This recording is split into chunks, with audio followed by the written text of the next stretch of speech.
Marami mga Pilipino nag-a-abroad para magtrabaho at uuwi sa Pilipinas para magbakasyon. Ang nangyari sa amin nakakatuwa dahil kami nagtatrabaho sa Pilipinas at kapag dating naman ng bakasyon, eto nga, no, nandito kami ngayon sa Europa. Nakakatuwa itong bakasyon na to, nakakatuwa itong experience. Hi! Hola, hola! Enjoy Venetia! See all the beautiful women in Venezia.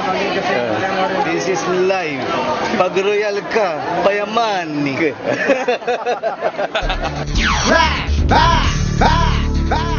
Actually, itong trip natin sa Europa, magbubukas to ng pintuan sa mga kababayan natin.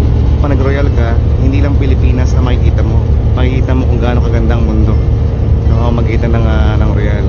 Actually, I've traveled a lot already. This is a different experience para sa akin kasi kasama mo yung mga kaibigan mo.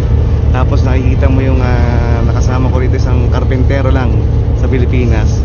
Ngayon nag-e-enjoy siya. Priceless baga yung yung experience na yun kasi nakikita mo sa mga mata nila na nag-e-enjoy sila. Dito ako sa Europa, yung mga bagay na wala ako, pero dito ko po siya nabili. Una, ito yung aking camera, nabili ko po sa Dubai. Tapos yung aking watch. Okay, so dito ko siya nabili sa Switzerland. So tapos yung mga nakikita nyo ngayon, yung cap ko, yung t-shirt ko, 'di ba? So ayun yung mga nangyari, tsaka yung bracelet ko, 'di ba? So dami po yung nangyari po sa akin. Kaya alam nyo po, yung naalala ko yung mga nangyari po sa akin. Siya po kami magkakapatid, panganay po ako. Hindi ko alam kung anong mangyayari sa buhay ko.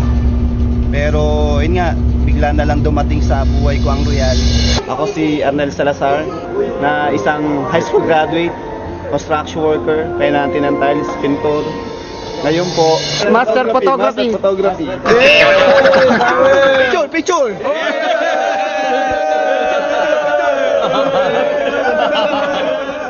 Flash!